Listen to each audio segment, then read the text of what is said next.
పరిశుద్ధ నామమునకు వందనాలు. ప్రైజ్లాడండి.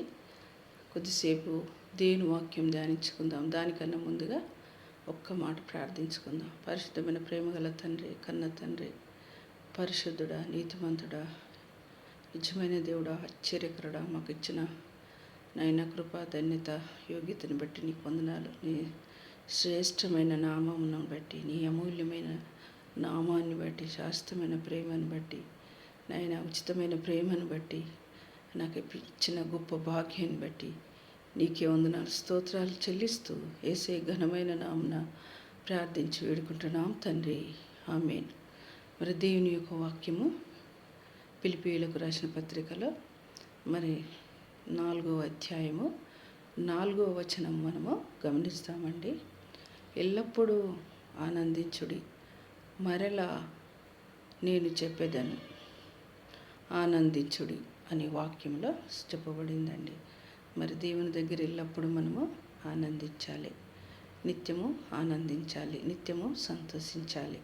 ప్రభువు నందు మనం ఎల్లప్పుడూ అంటే మన జీవితకాలం, మన బ్రతికినంత కాలము దేవుని దగ్గర సంతోషంగా ఉండాలి. ఎప్పుడు సంతోషంగా ఉంటావు?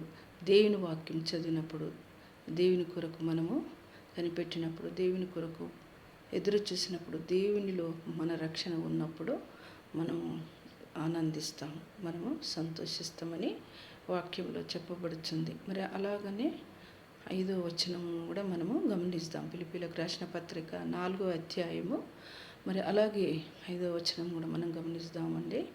మీ సహనమును లేక మృదుత్వమును సమస్త జనములకు తెలియజేయుడి, మీ విన్నపాలు ఆయనకు తెలియజేయుడి.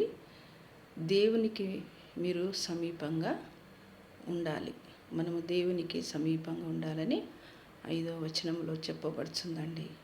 మరి మీ సహనము, మీ మృదుత్వము, మీ ఓర్పు, మీ సహనము దేవుని దగ్గర ఉండాలి. మీ నెమ్మది, మన నెమ్మది ఆయన దగ్గర ఉండాలి.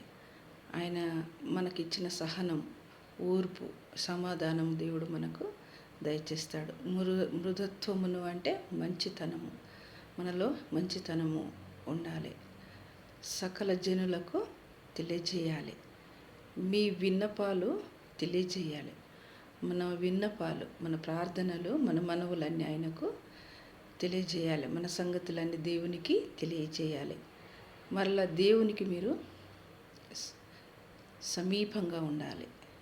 దేవునికి మీరు దగ్గరగా ఉండాలని మరి వాక్యంలో చెప్పబడుతుందండి.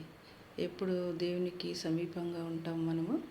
దేవుని మాటలు విన్నప్పుడు, దేవుని దగ్గర వచ్చి ప్రార్థించినప్పుడు మనము దేవునికి సమీపంగా ఉంటాము. దేవుని మాటలు విన్నప్పుడు మనం సమీపంగా ఉంటాము. ఆయన దగ్గర ఉండాలంటే ఆయన కొరకు మనము ప్రార్థన చేయాలి.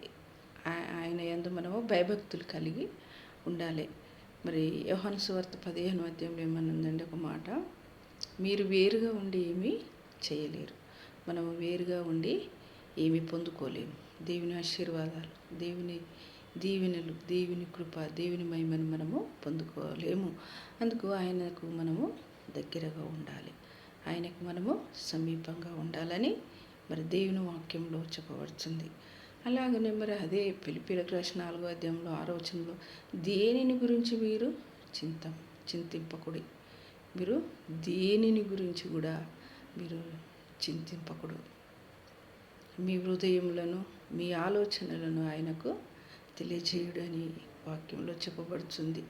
నీ ఆలోచన యావత్తు నేను సఫలపరుస్తా.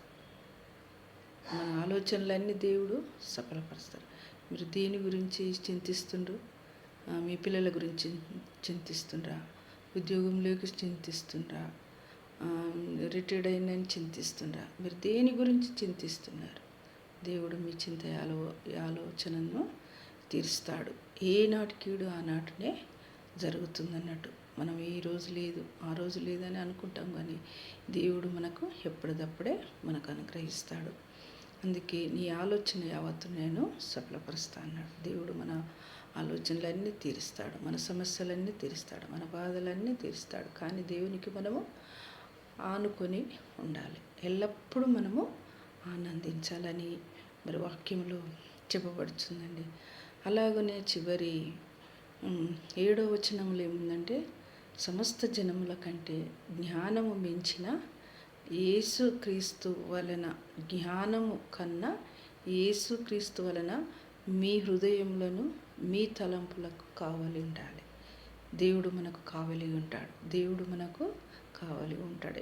ఎల్లప్పుడూ మనకు తోడుగా ఉంటాడు, నీడగా ఉంటాడు, అండగా ఉంటాడు, ఆదరణకర్తగా ఉంటాడు. కానీ మనము దేని గురించి కూడా చింతించవద్దు. దేని గురించి కూడా మనము ఆలోచన చేయవద్దు. మరి దేవుడు సమస్తాన్ని, మన బాధలు తీరుస్తాడు, మన సమస్యలు తీరుస్తాడు, మన అక్కర్లు తీరుస్తాడు, మన అవసరతలన్నీ తీరుస్తాడు. మనం దేవునికి మొరపెట్టినప్పుడు, దేవుని మాట మనం విన్నప్పుడు దేవుడు మనకు సమస్తమును అనుగ్రహిస్తాడు. దేవునికి వందనాలు. కొద్ది మాటలు చెప్పుచు నేను ముగిస్తున్నాను. దేవునికి వందనాలు.